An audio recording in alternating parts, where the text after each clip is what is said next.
This talk is called Romancing the Problem. You might think there's something wrong with this.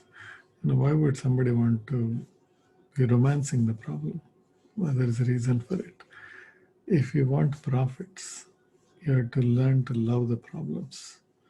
What do people normally do? Whenever they find a problem, they do one of the two things. One is they really quickly want to solve the problem because they don't want to be inside the problem. They don't like the problem. They just want it to go away. Or they will want to go away. They want to just run away from the problem. If there's a problem, the problem is coming from the right, they want to go towards the left, like that.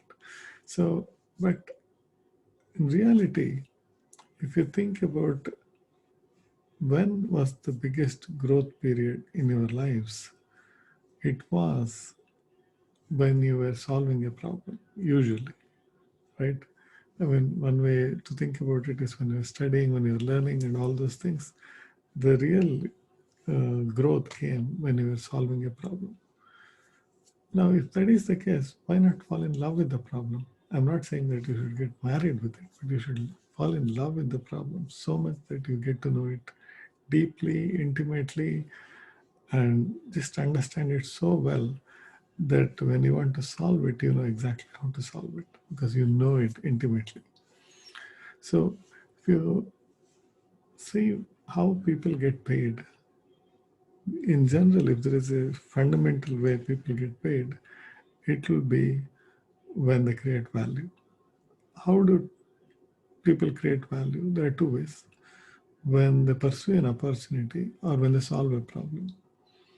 So if you want to create value for someone, it follows the same two routes. One is help them pursue an opportunity or help them solve a problem.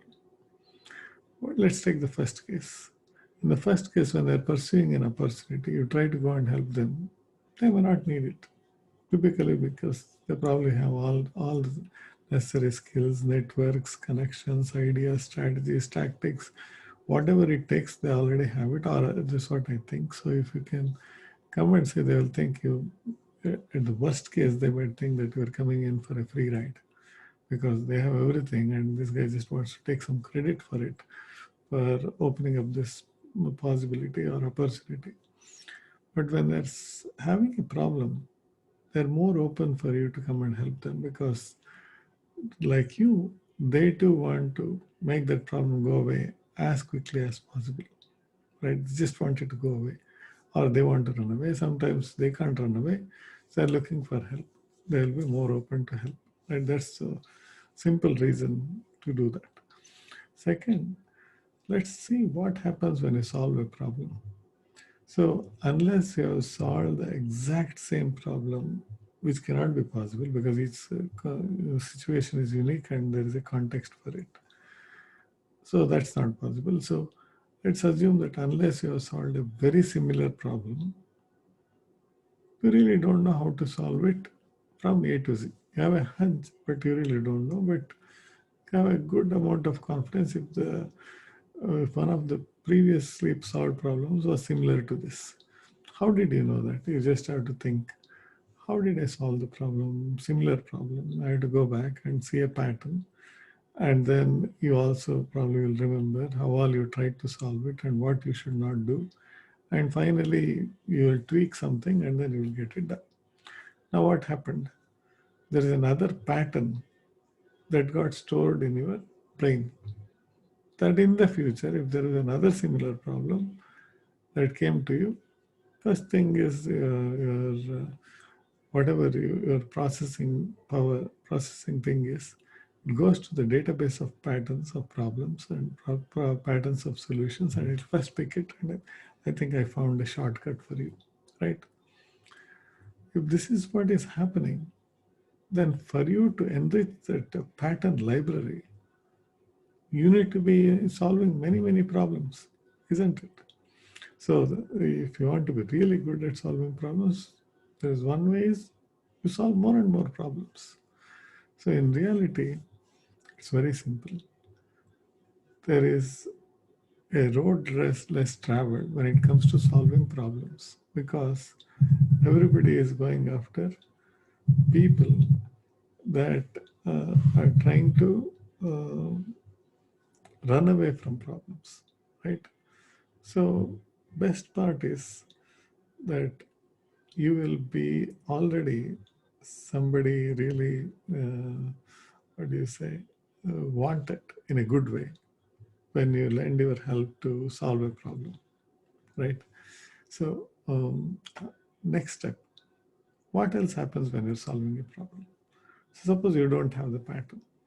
So you'll have to take some conceptual knowledge and you have to convert it into contextual and situational knowledge. The translation has to happen and you have to do the implementation of it. So think about it. So what is conceptual knowledge? You would have read something in a book, listened to some speech, or learned from some teacher or mentor, or you had watched some colleague solving it. It's conceptual because you have not got your hands dirty. But now the problem is staring right in front of your eyes, in front of your face.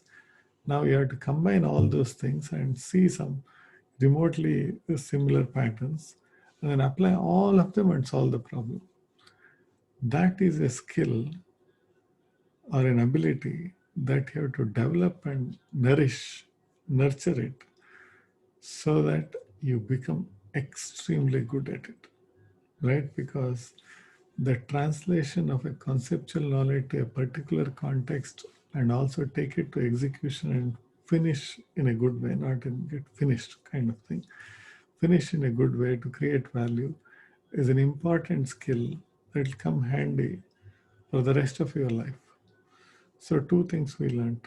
One, when you solve a problem, you update your pattern library so that for the future you get a shortcut. Second, to solve a problem, there is a sort of an alchemy that needs to happen where you bring together conceptual knowledge from various sources, books, talks, lessons from the teacher, or lessons from watching somebody else solve the problem, or even watching a movie where this kind of problem was solved. Bring all of them and in real time translate that conceptual knowledge into contextual, situational knowledge, and also have the ability to work through it and finish solving that problem. So this is an amazing ability.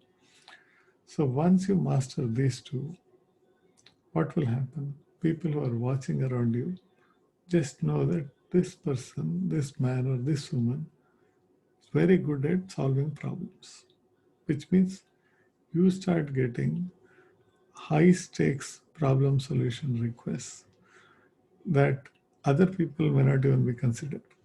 Why? Because they know you can do it. Whenever somebody asks you to solve a problem that has high stakes in it, automatically the premium that they will pay to solve that problem is very, very high.